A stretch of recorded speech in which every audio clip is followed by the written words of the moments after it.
देखिए, पिछले 15 महीने देश के हर व्यक्ति के लिए, और मैं तो देश क्या विश्व के प्रत्येक व्यक्ति के लिए बहुत कठिन थे। और इन 15 महीनों में हमारी जो मध्यम आय वर्गीय लोग हैं, 3 करोड़ 20 लाख लोग जो मध्यम आय वर्ग में थे, वो निम्न आय वर्ग में चले गए। इन पिछले 15 महीनों में 7.5 करोड़ हमारे देश के लोग बिलो पॉवर्टी लाइन चले गए।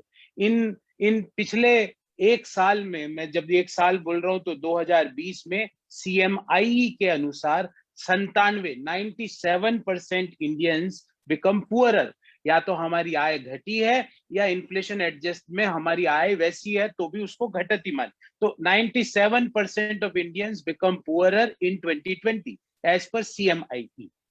और जब सरकार बोलती है कि हमारी वी शेप रिकवरी है, देश ने देखा कि ये वी शेप नहीं है, ये के शेप्ड है, क्योंकि 97% लोग नीचे गिर रहे हैं, मात्र 3% लोगों की देश में आय बढ़ रही है।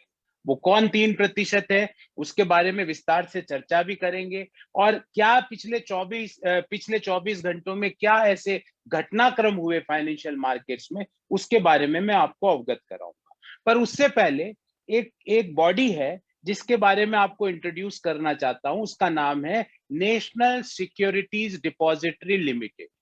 ये directly under the jurisdiction of ministry of finance, government of India के अंतर्गत डायरेक्टली काम करती है। ये क्या काम है इसका बड़े सरल शब्दों में बताता हूं। जैसे आपको मुझे मध्यम आय वर्गीय व्यक्ति को स्टॉक में इन्वेस्ट करना है 5,000 10,000 रुपए, तो हम डीमेट अकाउंट खोलते हैं।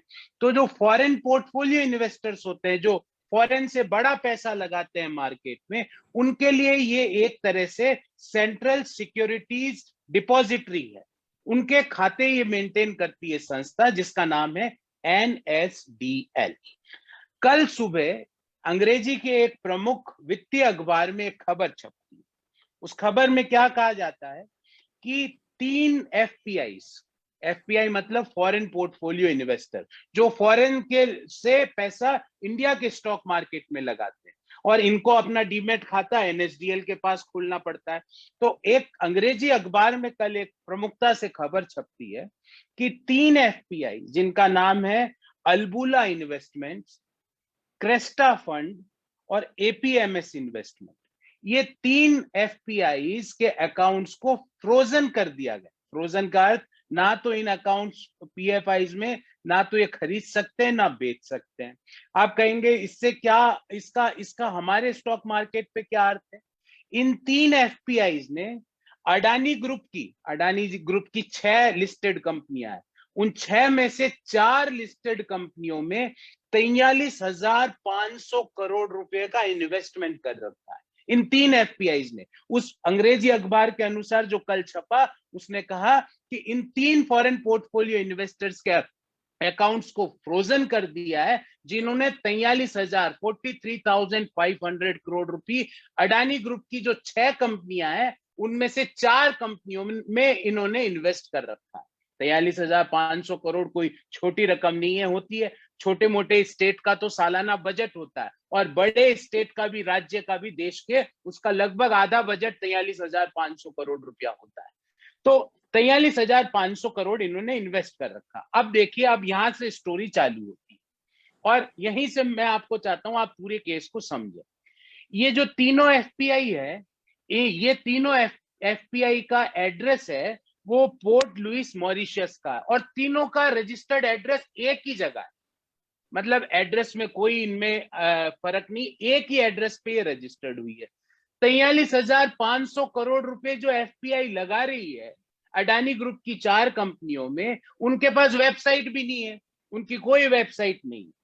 इन इन 3 फॉरेन पोर्टफोलियो इन्वेस्टर्स का 6.82% तो अडानी एंटरप्राइज के शेयर उनके पास है, 8.03% अडानी ट्रांसमिशन के शेयर उनके पास है, 5.92% अडानी टोटल गैस के शेयर उनके पास है, और 3.58% अडानी ग्रीन के शेयर उनके पास है। ध्यान रहे साथियों, बहुत इंपॉर्टेंट तथ्य बताने जा रहा हूं। ये जो 3 FPI है, इनकी 95% से ज्यादा इन्वेस्टमेंट और नेटवर्थ जो है वो अडानी ग्रुप में ही इन्वेस्टमेंट के कारण है। मतलब ये और कहीं बहुत ज्यादा इन्वेस्ट नहीं कर रही। अगर इन FPI की 100 रुपए कैपिटल है, तो एक एफपीआई की तो 95.4% अडानी ग्रुप के शेयर्स में, दूसरा एफपीआई क्रेस्टा फंड की 97.4% अडानी ग्रुप के शेयर्स में, और तीसरा एफपीआई है एपीएमएस इन्वेस्टमेंट, उसका 96.18% अडानी ग्रुप में। अर्थात ये जो तीनों एफपीआई है इनका 95% से ज्यादा इन्वेस्टमेंट अडानी ग्रुप में है। इन एफपीआई ने अडानी ग्रुप में 43,500 करोड़ रुपया निवेश कर रखा है। इन एफपीआई, तीनों एफपीआई का एड्रेस एक ही है और इन तीनों एफपीआई की कोई वेबसाइट नहीं। और कल ये अखबार में खबर छपती है कि इन तीनों एफपीआई के अकाउंट्स को फ्रीज कर दिया गया है। और उस अखबार के हवाले से ही मैं आपको बता रहा हूं, क्योंकि कोई स्पष्टीकरण सरकार की ओर से नहीं आया। जो समाचार पत्रों में न्यूज छप रही है उसके आधार पर आपको बता रहा हूं कि ऐसा बताया गया कि beneficial ownership of these FPI पे क्वेश्चन है, ऐसा समाचार पत्रों में लिखा हुआ आ रहा है। उसके कारण इनके अकाउंट्स को फ्रोजन किया गया। आप बोलेंगे साहब बेनिफिशियल ओनरशिप में क्या मतलब? बेनिफिशियल ओनरशिप का मतलब यह है कि ये फंड आखिर है किसके, कौन वो सज्जन है जो ये फंड में पीछे बैठे हैं, कौन वो सज्जन लोग हैं जो 43,500 करोड़ रुपया अडानी ग्रुप के 4 कंपनियों में जिन्होंने इन्वेस्ट किया। ये इंपॉर्टेंट क्यों है साथियों? क्योंकि सेबी जो हमारी एक रेगुलेटर है उसका एक नियम है कि सेबी का ये नियम है कि 10%, कोई भी एफपीआई किसी भी लिस्टेड कंपनी के 10% से ज्यादा ओनरशिप नहीं रख सकती। तो अब मान लो बेनिफिशियल ओनरशिप हमको पता ही नहीं है, तो हम उस नियम को एग्जीक्यूट कैसे करेंगे? तो उस नियम को एग्जीक्यूट करने के लिए बेनिफिशियल ओनरशिप ऑफ फंड्स जरूरी है। साथियों, मैं आगे बढ़ूं उससे पहले एक और जानकारी आपको देना चाहता हूं कि अडानी ग्रुप की 6 लिस्टेड कंपनियां हैं। पिछले एक साल में जब आपकी, मेरी, आपके छोटे भाई की, मेरी बड़ी बहन की या तो नौकरी गई, या नौकरी में जो सैलरी का कट हुआ, या जो हमारी टेक होम सैलरी है वो कम हुई, उस दौरान पिछले 12 महीने में अडानी ट्रांसमिशन, जिसमें इस एफपीआई का इन्वेस्टमेंट है, उसके 669% शेयरों में बढ़ोतरी हुई। ये एक डाटा है। दूसरा, अडानी टोटल गैस, जिसमें इस एफपीआई का इन्वेस्टमेंट है, 349% उनके शेयर्स में एप्रिसिएशन हुआ।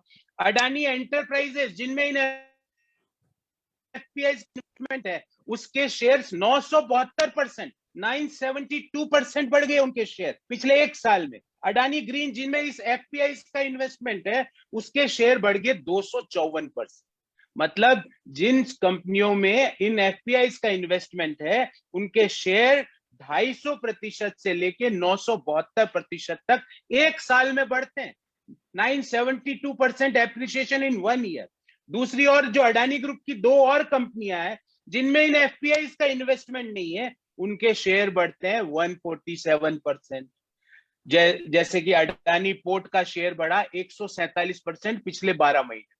अडानी पावर, जिसमें इन एफपीआई का इन्वेस्टमेंट नहीं है, उसके शेयर बढ़े पिछले 12 महीने में 295%। पर जिनमें इन एफपीआई का इन्वेस्टमेंट है उनके शेयर बढ़ते हैं 972%, उनके शेयर बढ़ते हैं 669%, उनके शेयर्स बढ़ते हैं 349%, उनके शेयर्स बढ़ते हैं 254%। अब इन सब कंफ्यूजन के बीच में अडानी एंटरप्राइजेज, जो अडानी ग्रुप की एक कंपनी है, कल उसका एक स्पष्टीकरण आता है और वो स्पष्टीकरण ये कहता है कि हमारा कोई भी एफपीआई का, जिस एफपीआई ने हमारे शेयर्स को होल्ड किया है, वो एफपीआई फ्रोजन नहीं की गई, ऐसा कोई फ्रोजन नहीं किया गया है।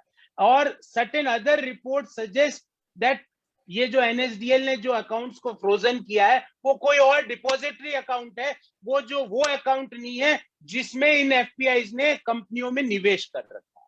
अब इसके बाबत हमारे 3 प्रश्न हैं, हम 3 स्पष्टीकरण चाहते हैं।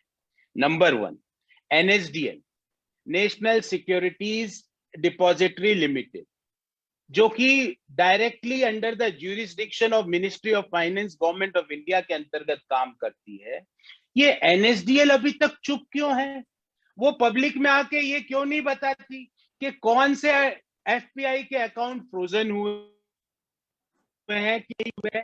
अगर फ्रोजन हुए हैं तो किस कारण से फ्रोजन हुए हैं, क्यों ये एक कंफ्यूजन का स्टेट है, एनएसडीएल क्यों एक स्पष्टीकरण जारी नहीं करती, ये हमारी पहला प्रश्न।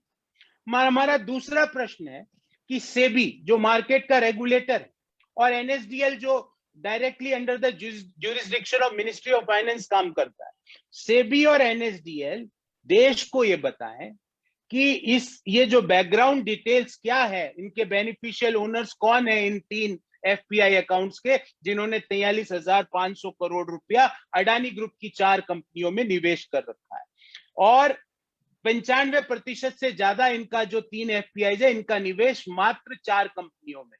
तो इनके बेनिफिशियल ओनर्स कौन है, and what have SEBI and NSDL, अभी तक सेबी और एनएसडीएल ने क्या क्या चीजें इन फंड्स की पता लगाई है, कौन इनके बेनिफिशियल ओनर्स हैं, उसके बारे में देश को जानकारी दे। तो पहला हमने मांग करी कि एनएसडीएल ये बताए कि ये अकाउंट्स फ्रोजन हुए हैं या कि नहीं हुए, क्योंकि अडानी एंटरप्राइज का एक बयान आता है कि भाई ये अकाउंट फ्रोजन नहीं हुए हैं, उनके पास ऐसी जानकारी है, एनएसडीएल मुख्य दर्शक क्यों बन के बैठा है।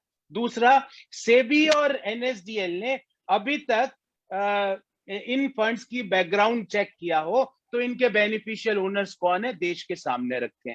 और तीसरा बहुत महत्वपूर्ण सवाल हम पूछना चाहते हैं कि अभी तक अडानी एंटरप्राइज इन फंड्स की ओर से जवाब दे रहा है, ये फंड्स जिन्होंने अपना पैसा इन कंपनियों में लगाया है वो चुप क्यों है, मेरे को तो समझ में नहीं आ रहा। जिस कंपनी में पैसा लगाया वो कंपनी कल अचानक से शाम को बाहर आके बोल रही है, या कल दिन में बाहर आके ये बोल रही है कि ये कोई अकाउंट फ्रोजन नहीं हुए, और जिन्होंने पैसा लगाया वो चुप बैठे हैं। वो चुप क्यों बैठे हैं?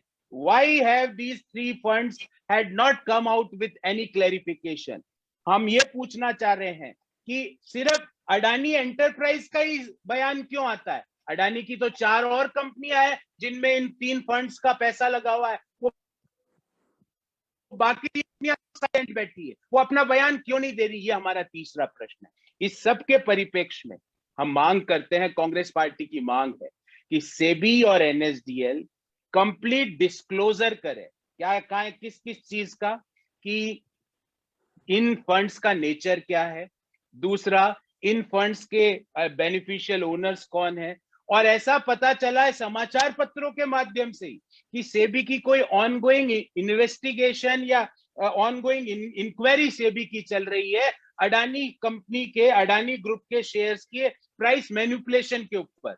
तो उसके ऊपर अभी तक क्या क्या जानकारी आई है, क्या क्या इश्यूज उन्होंने फाइंड आउट किए हैं, ये देश के सामने रखें। ये भी देश को बताएं कि इन 3 एफपीआई के कौन से अकाउंट फ्रोजन हुए हैं और कौन से नहीं हुए हैं, ये भी देश को बताएं। और अगर जो प्राइस मैनिपुलेशन की अडानी ग्रुप के ऊपर सेबी की इंक्वायरी चल रही है, जैसा कि समाचार पत्रों से हमें ज्ञात हो रहा है, उस इंक्वायरी के आधार पे अगर उस इंक्वायरी में कुछ प्रमुखता से कुछ बातें सामने आती है तो हम मांग करते हैं कि भारत सरकार इमीडिएटली एनफोर्समेंट डायरेक्टरेट को ये केस ट्रांसफर करे और एनफोर्समेंट डायरेक्टरेट देश के सामने ये रखे कि ये कौन ओनर से किनका पैसा लगा हुआ है, कहीं ये ऐसा तो नहीं हुआ कि राउंड ट्रिपिंग करके पैसा वापस देश में लाने की एक प्रक्रिया की जा रही है। ये सारे सवाल देश इन सारे सवालों का उत्तर चाहता है।